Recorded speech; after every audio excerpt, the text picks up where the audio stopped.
What's up everyone, in this video I'm going to compare the Google Pixel 5 with the Samsung Galaxy A32 5G. So the Google Pixel 5 was released in September of 2020, while the Galaxy A32 5G was released in January of 2021. Both of these devices are 5G enabled phones. Price tag of the Google Pixel 5 is $700 brand new, while the A32 has a price tag of only $280 or less if you get it with no strings attached, or you can get it prepaid for around $30. So it makes it a very compelling price versus the $700 of the Pixel 5. Overall size of the Pixel 5 is 5.7 inches tall, 2.7 inches wide, 0.31 inches thick. A32 5G is 6.4 inches tall, 3 inches wide, 0.36 inches thick. So the overall bigger device is the A32 5G. For the weight, the Pixel 5 weighs in at 5.3 ounces. A32 5G is 7.23 ounces. So not only is the A32 a bigger overall device, it is a heavier device. For the build quality, the Google Pixel 5 has a glass front, aluminum back, aluminum frame, while the Samsung Galaxy A32 5G has a glass front, plastic back, plastic body, plastic frame, everything plastic on the A32 5G, but it's expected at that price point.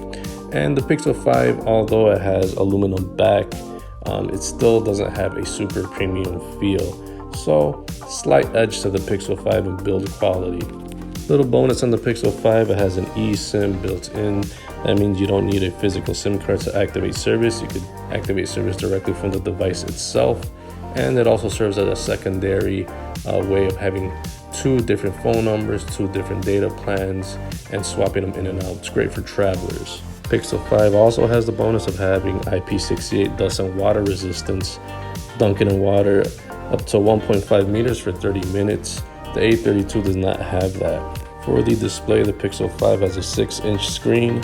A32 5G is 6.5-inch screen.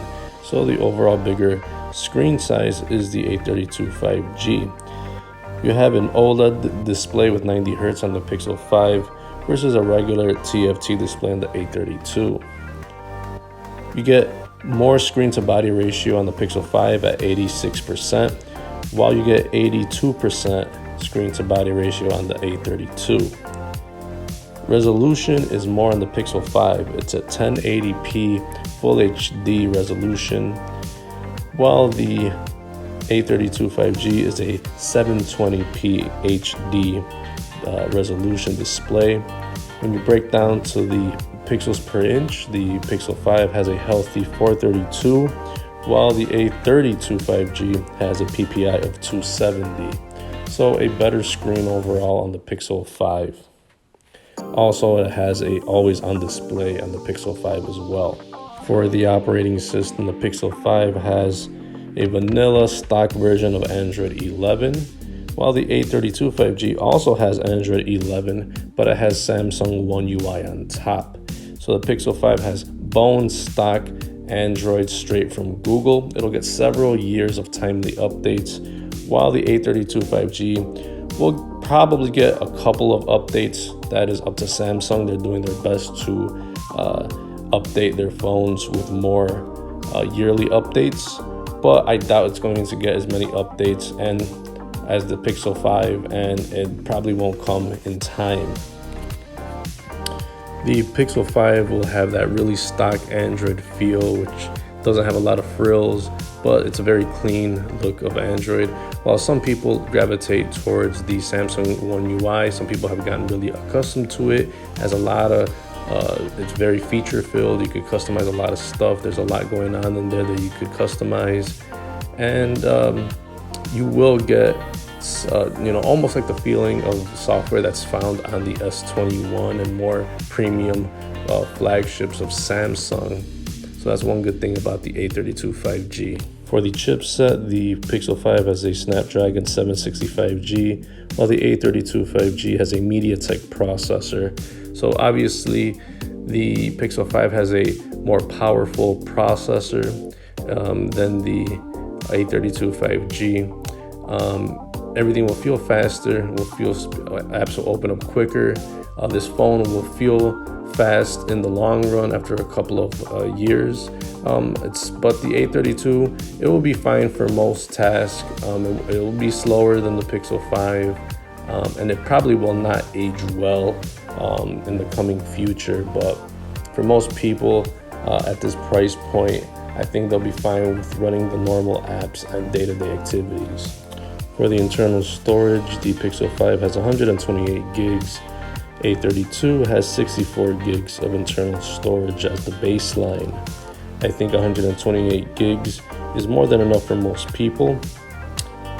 The A32 5G, 64 gigs is pretty good for the price, but the bonus is that you could expand it with a micro SD card slot. So the A32 5G can be really versatile with the storage. You could add it on the fly, while the Pixel 5 you cannot. And the RAM on the Pixel 5 is 8 gigs, and the A32 has 4 gigs of RAM. So 8 gigs of RAM is a good amount of RAM for an Android phone. It's more than enough for most people. I think the 4 gigs of RAM of the A32 5G will be good enough for most people. It is probably the baseline. You should be fine for most people. But in the long run, I think 4 gigs will be a little bit slow in a couple of years.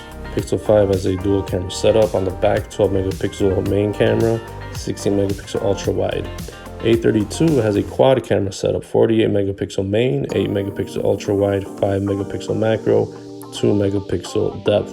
And both of these phones are capable of recording in 4K video, which is very good considering the price of the A32 5G. If you're really into pictures and video, you're going to get better quality on the Pixel 5 camera, and the A32 will be average and be quite acceptable for most people. Selfie camera on the Pixel 5 is 8 megapixels, A32 is 13 megapixels, and they both shoot selfie camera video at 1080p resolution.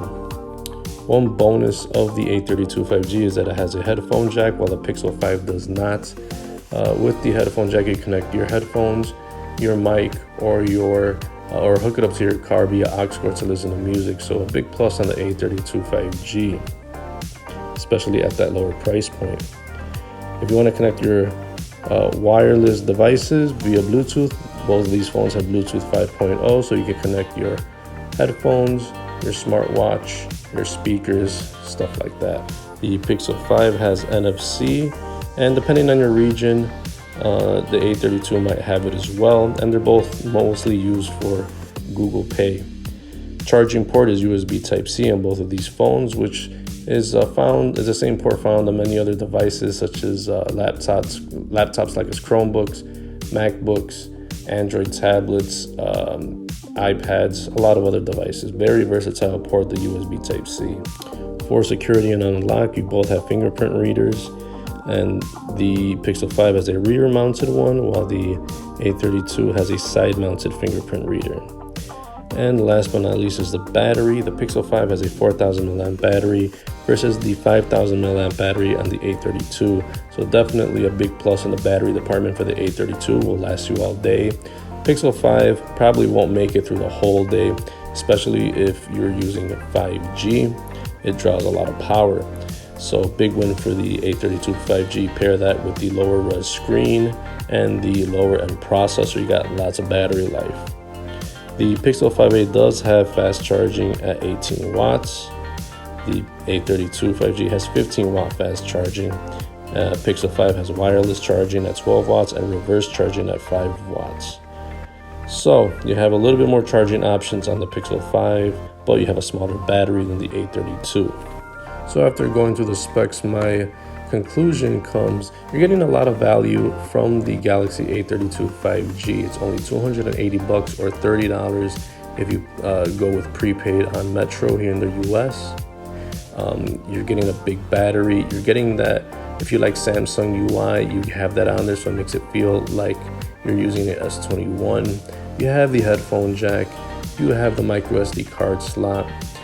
So in the value department, the A32 5G is a big win. The Pixel 5, on the other hand, it's a $700 price tag, so it's a tough pill to swallow.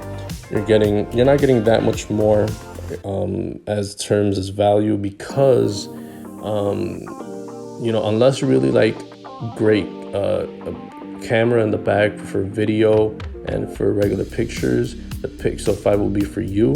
I don't know if it's worth $700. You're getting stock software from